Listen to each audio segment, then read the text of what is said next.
trillions upon trillions of stars. He knows exactly how many there are. He knows exactly where they're located.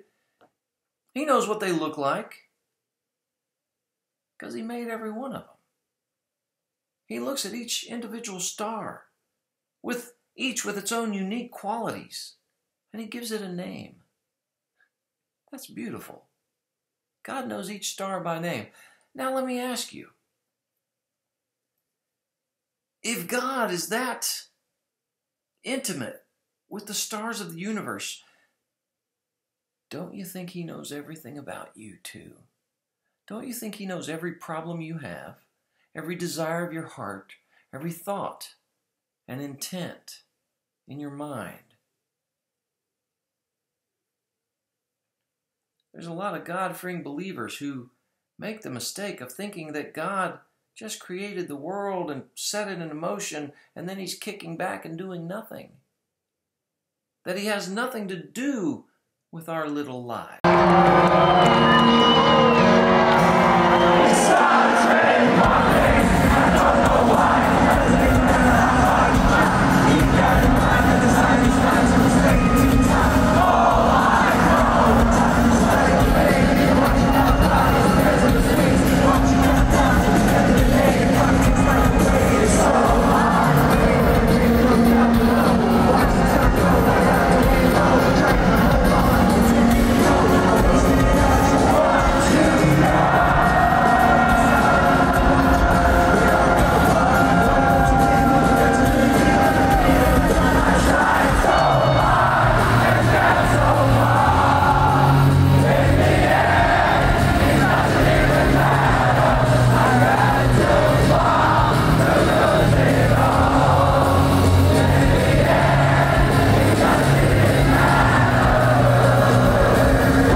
We've done unreleased, but we've actually got a few of them out there with partners where we're trying to figure out what to do with it, where we've got really accurate low latency head tracking.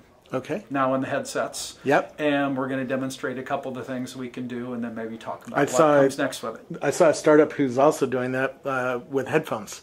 Dysonics is doing that, and they use it to put the band in front of you Awesome. audially instead of in the middle of your head.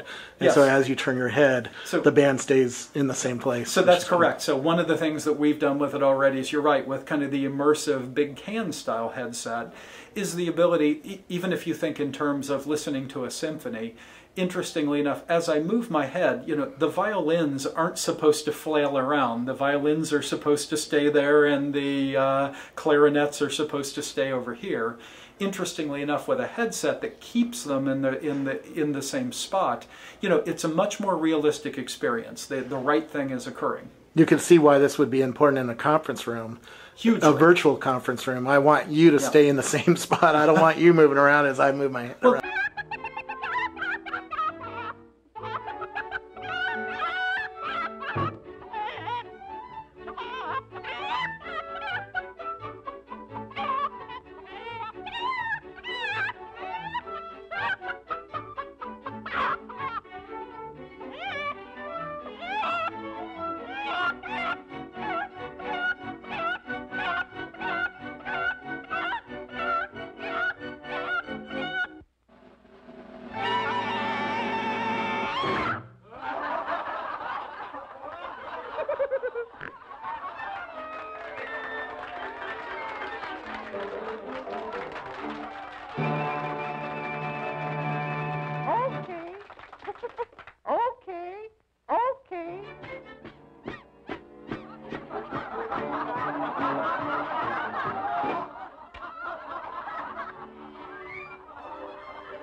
And his 50-piece band.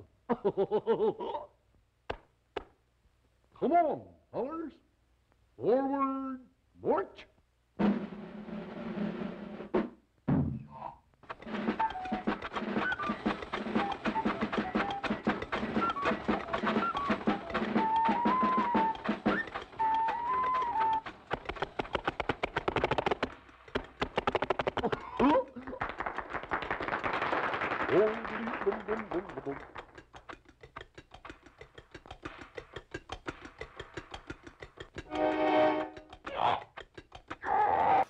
We do anything from distance to frequency. We're going to get better with your likes, Robert Scoble's likes of, whether it's... But my likes are all screwed up. No, I don't mean Facebook likes. I mean your behavior. And we think that it's important not to base our judgments about what you like on how you act elsewhere, but it's how you act on the mobile in our product. Yeah. I think that's really important because it's real life. And the beauty of what we're doing here, in addition, is that businesses don't have to sign up. So we're really leveraging how they're using social media already. So this is another sign-up platform. They got to go and figure out, well, do I bet on Foursquare or someone else? This is something they're out doing every day. We know a high percentage of small businesses are doing this every day, hours and hours a week. And so we can just pull these posts, put them through to customers that they're not reaching otherwise, and there's a lot of monetization strategies there.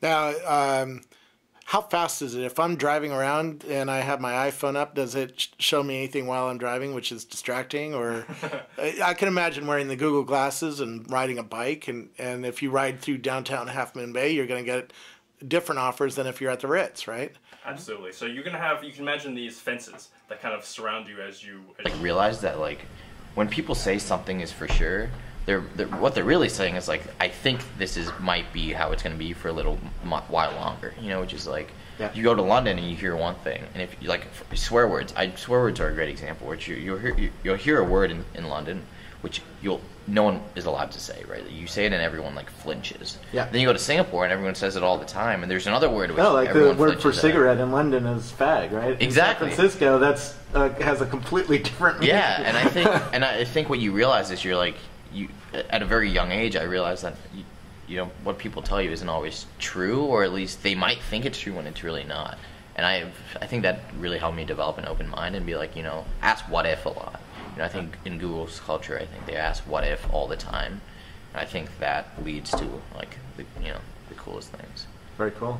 How are you going to make money with this? What did you tell the investors? Yeah. And tell me a little bit about what the investment's like. You know, what your funding is like. Yeah, totally. So I raised a seed round. I raised around a little bit over $1 million from a bunch of really awesome people.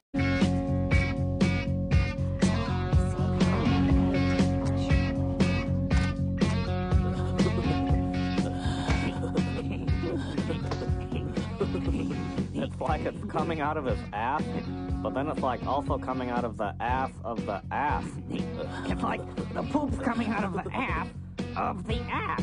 Yeah. Dupę. Oddawaj hajs, ciulu. Weszliście na krzywy ryj. A, no tak. Oh yeah.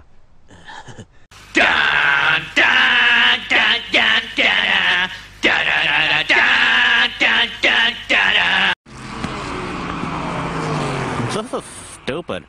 Bunch of dumbasses going around in circles. Yeah, stupid. It's like just a bunch of dumbasses going around in circles.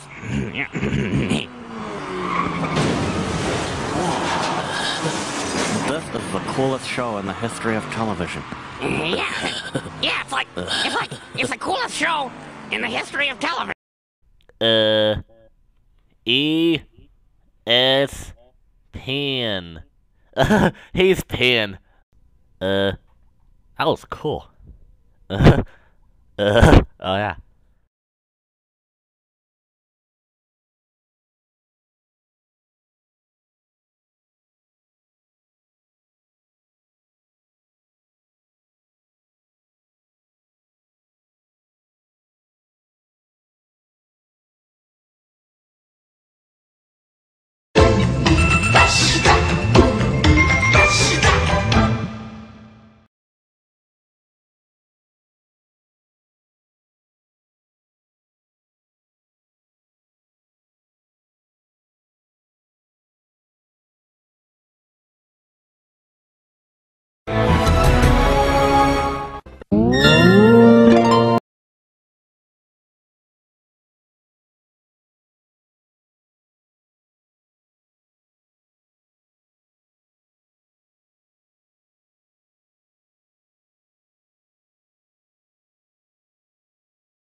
You need money for the meter, money for the toll. Don't turn on the heater, daddy's on the door. They tell me that the devil pays good money for your soul. We don't got no dough.